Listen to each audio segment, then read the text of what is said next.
It's great having you here, so thank you so much for joining us here at the Cuyahoga Valley Art Center. I know when we talked the first time, you mentioned you had a little bit of history in this space, specifically with a prior photography club.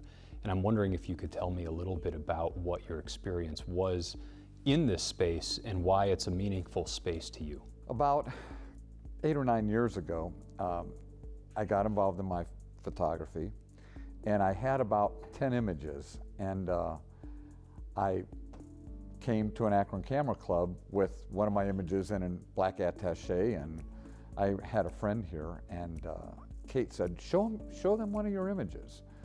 And so I pulled it out and brought it up front here in this very room, and everybody was like, wow, that's quite interesting. Now remember, that's 8 or 9 years ago from 2018. Not everybody in the camera club understood my work. Some of them did, and I appreciated it. Those that didn't, I didn't have a problem with that, but I kept moving forward. And once a year in the spring, they had exhibits. And that was the first time I ever exhibited any of my work in a formal public setting. So this room really does hold a lot of memories for me right now. But it was quite interesting because when you have a vision sometimes, people don't understand your vision. But if you know in your heart that you have a viable product, you have a product that can be viewed, a product that can be considered, you just forge on. How were your first images taken when you showed them? What were they of, and what did people think of those first few shots? Well, if I may back up a little, I'll tell you how I started from the very beginning. I had a next door neighbor, and everybody always thinks, oh, he had angels come down and say, be a photographer. It wasn't really quite that way. I had a neighbor across the street that worked for the city of Cuyahoga Falls, and he was cleaning out his garage, and he had every kind of doodad. He cleaned out his garage one day, and it was a week after my daughter Amy had sold me actually my first digital camera, because she's a professional photographer also. And I went over to Jim's, my neighbor's, and started shooting. I shot air pressure gauges. I shot paneling. I shot pegboard. I shot all kinds of things. I shot drawers that he had stacked up in weird ways that had metal in them. And I thought, this is fantastic. I love this. So I went home, and that's when I had the rudimentary Photoshop at that time, and I started playing around with it. And interestingly enough, one of those images, the air pressure gauge, is at Interstate Gas Supply in Columbus, and it's about 7 feet by 4 feet large, split up in panels in their main multi-million-dollar headquarters. And that was the first shots I ever shot, so that was quite interesting. So to get to your question, what kind of photos were they? They were photos of fire hydrants. They were photos of railroad crossings. And they were photos of normal, everyday life. I say I breathe life into the otherwise inanimate with my work. And ever since I was in Jim's driveway, I've done that. Whether I've gone to a city like Cincinnati or Las Vegas or Europe, in Morzine or Turin, Italy, I still have that concept of bringing life to the otherwise inanimate. It's interesting you mentioned bringing life to otherwise inanimate objects as well as showing everyday life. Because I know not only have you done images where you have drawers and fire hydrants and things like that, but you also transition some of that to architecture. Mm-hmm. So buildings, civic spaces, public spaces, things like that. Why do you think it's important to show the everyday life in those types of scenes and inanimate objects and cityscapes? With my photography, I like people to think they see things in a different way. Look, I always tell people, look all around you, art is everywhere, and it really is. But have people look at their space, their environmental space, in a different way. And with my architectural work, I try to shoot unusual angles and then add vibrancy to that and add life, as it were, to that, and have it seen in a way that they've never seen, a work of architecture. before you got into photography and had that camera and started taking pictures, did you have any inclinations to doing art at all? Were you a painter or say a pencil drawing? Did anything like that spark your interest, or was photography the first jump that got you into art? Actually, my dad was a filmmaker with Goodyear, and my dad shot all the film in the 1960s for their commercials, and I will say this to you, being a professional, it was film. And I'm the oldest out of 6 children, and Dad would take me down to the audiovisual department in Goodyear and show me the drying racks where they dried the film. So I come from a photographic father. I guess by the DNA, the photographic DNA doesn't fall far from the tree, and I come by it naturally, but I was just involved in art, and then I would shoot with his Argus C3 camera, and then I got my own Canon AE1 and shot with that. I started shooting barns, and mostly barns and kind of rough buildings, which kind of segued into Jim's driveway when I shot all those unusual pieces. I know I've heard you speak at length before about what it takes to be a professional in this industry. Because so many people have the ability to go out and buy a camera, it's like, well, if you have $3,000, you can buy a nice camera and a lens, and now you're a photographer. Mm-hmm. But that doesn't make you a photographer because you're lacking the mindset, you're lacking the discipline, and I would think so many other traits that it takes to actually operate in this space. From your perspective and in your experience, what does it take to operate as a professional in a creative space like photography? Well, I really like that question a lot. I think that photography is in tandem with quote unquote being an artist, but so often being an artist is being irresponsible and living your own life and feeling like giving out your art when you want to. But if you really want to grow as a professional, you have to be a professional. Simple things. When people email you, you email them back. When they want a certain picture, you say, well, what do you want? And you communicate clearly with people. With me working with interior designers and architects now, they are very busy people, and they expect you to be professional. They expect you to have a product. They expect you to deliver that product or have the digital image sent to the proper place when it's supposed to be done and complete the project. Many artists don't believe in that. And I think that from beginning to end, you have to be professional. And when you meet people initially, you have to respect their time and their position and what they want from you. So I think with different projects I've been in, I've been different things to different people.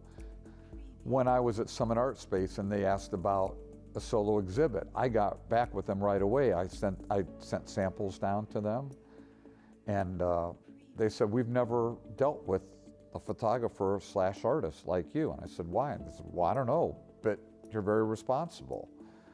I think you have to be responsible. I also think that you have to have a viable product, not only in your mind, but marketing-wise in the mind of the public, in the eye of the public.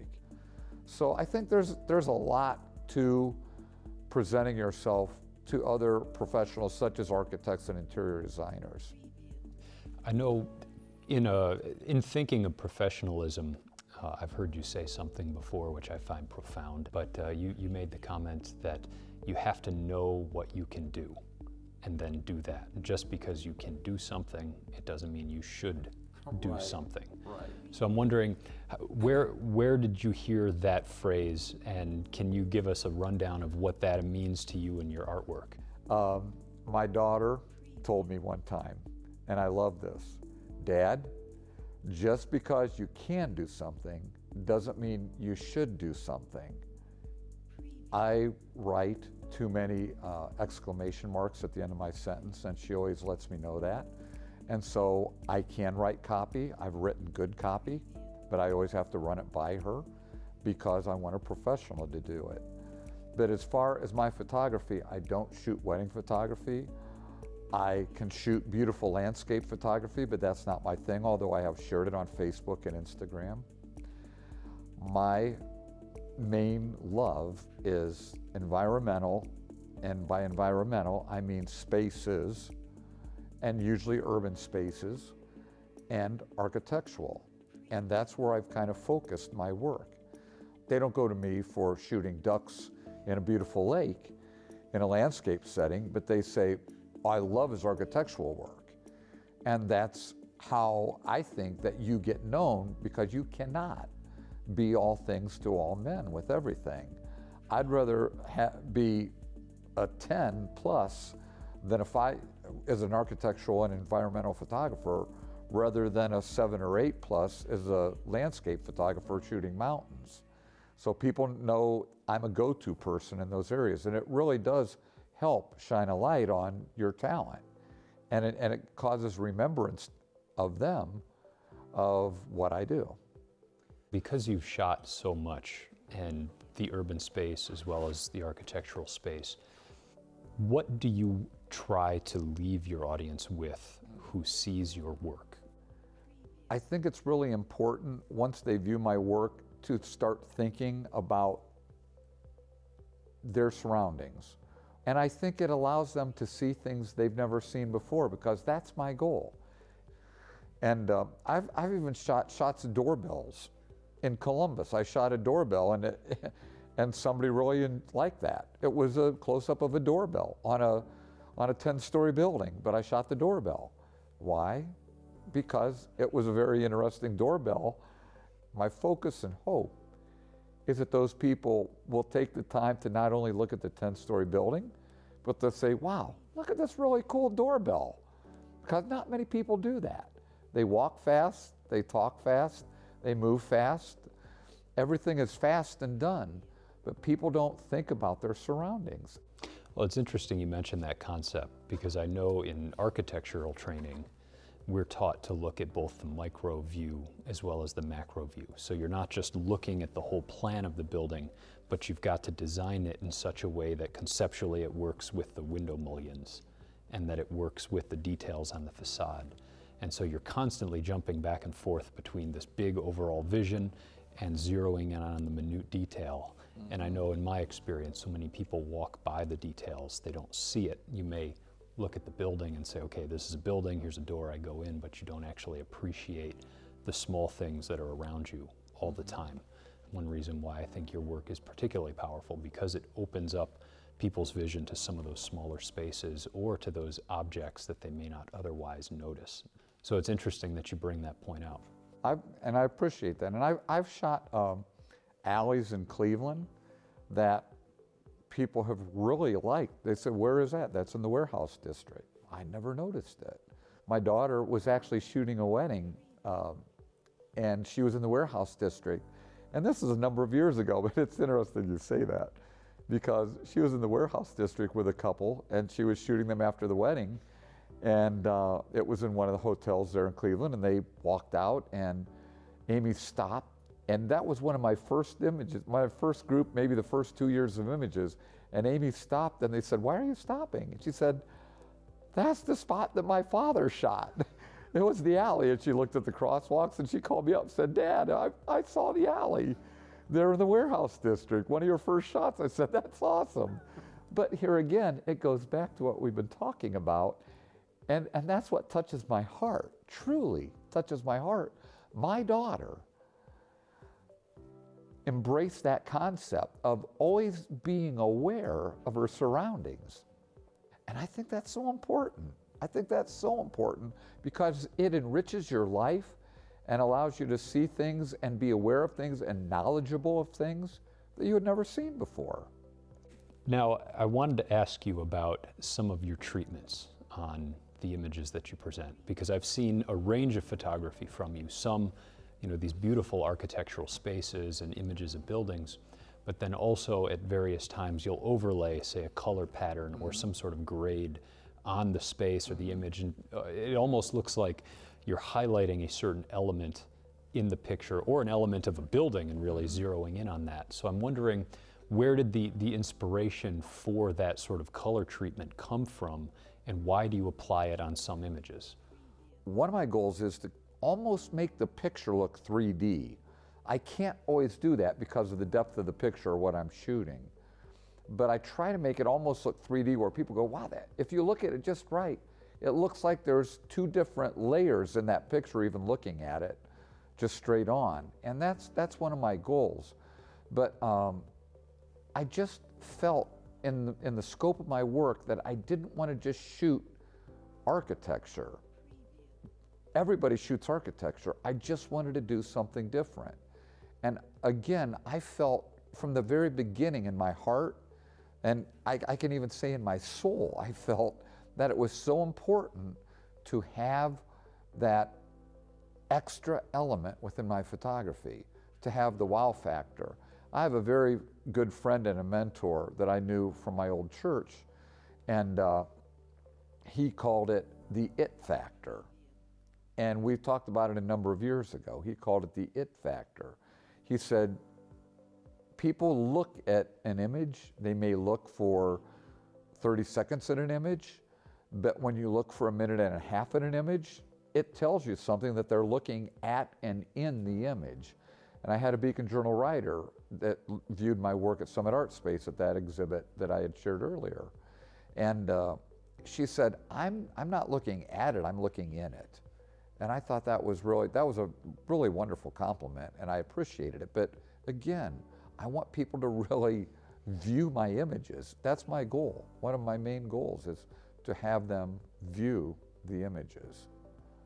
And I think one thing I've noticed with some of the color mapping or the heat mapping that you put on some of the elements, I think it really does draw attention to certain aspects of a building or an industrial space or an urban space that, you know, as you've been talking about, it makes you view that space in a different way, some way that people wouldn't have before. But I am curious because you mentioned you're not really a landscape photographer, you're not really a suburban photographer, but mostly an urban photographer.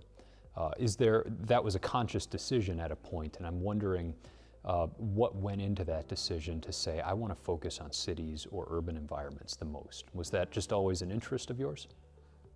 Basically, I just was really drawn to cities. I love the energy of the city. I have shared that I feel that cities are living beings also, and they actually have a soul of some sort, and they have an ethnicity mixture, and they have different regions of the city that are known for different things. For example, jazz in Chicago, you have the jazz section, and they have their own food, and they have everything. But a city is not just people. I think cities are people that create different areas of the city. And I find that fascinating.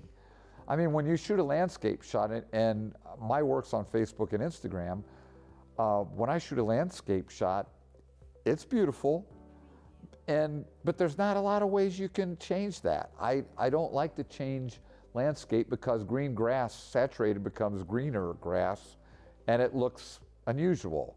But when you shoot architecture and you make it different and you add greens and blues, and then you add a whole different texture on it, it looks amazing. But I'm sure the architects hate that. Yeah, oh yeah. Well, everything they created, I kind of change around, so that's okay. You mentioned cities. You see a lot of different cities have souls, and they have, you know, people, there's energy, there's so much life in something like that. In your opinion, what is one of the best ways to experience a city? And that could be any given city or a place you want to go and visit. What's the best way to experience that? I take my bicycle because I'm an avid bicyclist. I take my bicycle and literally cycle the city. Stop here, cycle, stop, cycle, stop, cycle, stop. I went with a lifelong friend, and we went down to Cincinnati and spent 2 days down there. But in 2 days, we rode 26 miles in the city. We covered everything: the History Museum, along the river, the steamboat memorial, the stadiums, the football and the baseball stadiums. But we were on bikes, and we just really shot the city. Whether it was the fountain in the City Center Square in Cincinnati, or shooting in Nashville with all the construction in Nashville and all the amazing energy in Nashville. I rode my bike there too, and rode over 30 miles in Nashville in 3 days. I rode about 10 miles a day in Nashville. So it's an awesome way to see a city, but of course, when I shoot, I go into a different mode. I go into a photographic mode. And when I'm on vacation, I really have to watch it with my wife, Kathy, of 43 years, because I'm with her as my loving wife. I'm not there to shoot. But when she's not with me, I get centered on myself, and it's kind of a Zen thing. You become one with a camera and you just shoot. That's the best way to describe it. And I'm not a hard person to communicate with while I'm shooting if needs be, but I'm primarily focused on my photography. And it's really an awesome way to see a city when you're a photographer. When you're with a family, it's a little harder. I try to develop strategies in order to drag the family along and shoot at the same time, and invariably my son will say, "Daddy, you got it, let's go." We actually were supposed to go to Italy this year, and we had to cancel, and we're probably going to go in the fall. But I came down to the knowledge that I was not going to take my 5D Mark III. I was going to take my Samsung S9 camera because of that very reason, family. And when you're with family, it's very, very, very important to be with family, especially when they're young. When Amy and I shoot together, my older daughter, we have fun. But when you're with family or a wife and you're in a special area, you're there because it's a special area, no matter where it is in the world, and you're not there to shoot. If I would go back, I would be a totally different person if I was alone in Italy compared to being with my wife. I wanted to switch gears a little bit because I know when you're doing photography or in a business, there's always ups and downs, there's good times, bad times. And I remember you telling me a story about your health personally and how that had sparked many artistic thoughts and some of the creativity inside of you. And I understand you're a survivor of leukemia, and I'm wondering if you could tell me a little bit about that story and how that came about and how that's ended up affecting you as an artist, sort of moving forward in your photography. In 5 days from today will be a decade of me being alive after being diagnosed. My wife, Kathy, thought I looked anemic in some wedding photos. It was a wedding photo booth, and with me being a photographer, I said, "Honey, that's the worst kind of photography you can have." She said, "I know, but you look anemic." I said, "Okay." So she convinced me to go to a doctor, and the bottom line is a physician assistant took some extra tests that she did not have to take, and on the night of Christmas Eve, I got a call at 10 o'clock at night that same day, and they said, "David, we'd like you to come to the hospital. There's a team of doctors waiting." Okay, that's quite a rude awakening in one's life. And so I even drove the car down. I had no idea what was going to happen. And the next day I was diagnosed with leukemia. Normal white blood cell count is about 12,000 when you're very, very sick. My white blood cell count was 195,000, and I did not even know it. And I have chronic myelogenic leukemia. It's called CML, and I have what's called the Philadelphia chromosome. It's 2 chromosomes that switch, and they make white blood cells. And they say, keep making white blood cells, so that makes them leukemic. I take Sprycel, a pharmaceutical that was created by 3 people the whole course of their lives, and that has brought my white blood cell count down to normal. And I actually have a FISH test every 6 months, and it's an atomic level test that shows the building blocks of blood. That's an XY grid, and it shows no discernible data, and that is amazing. So I'm very thankful to God for, through I believe through His Spirit giving my wife insight, saying you look anemic, because I would have never known. And I'm thankful for my medical team and the creators of Sprite. So I'm very thankful on a number of levels of life, and I'm thankful to God for allowing me to live 10 years from December 24th on, and this year's 10 years. So in all of that, I say that I had just started shooting my photography a little tiny bit before that, but when I was diagnosed with my leukemia, it just changed of sorts. My concepts changed, and I thought, I can make anything as vibrant as I want. And I truly try to live life to the max every day. I'm 65 years old. I'm thankful. I've skied in the slopes of Europe and the French and Swiss Alps. I've ridden my bike 100 miles a few years ago. But I'm very grateful to live each and every day, photographically, with my family, with my life, with my Lord. I'm just very thankful. I'm very, very grateful. I'm sure as just an overall mindset, going through something like that has got to give you a tremendous amount of hope and inspiration that, you know, when something like that happens, you can still bounce back. And I mean, you could have gotten down in the dumps and gone in a very different direction with your life. Well, but instead, it seems like you've taken it in a much more positive direction. The doctor told us that if it had been 3 weeks more, I probably would have died, because the cells go up algorithmically and they can't stop it. So I'm, again, very thankful. That's an amazing story. Ever since then, I mean, life is looking up and looking good. Pretty good. Looking pretty good. Pretty thankful. In your practice, doing the shooting that you are, not only can the health trials come up, but I'm sure there are other setbacks that can come up in terms of, you know, whether it's selling artwork or other challenges that you have to go through when having your own business or being a shooter like that. So I'm wondering, can you share any pertinent examples from your past that you remember of setbacks that you've been faced with?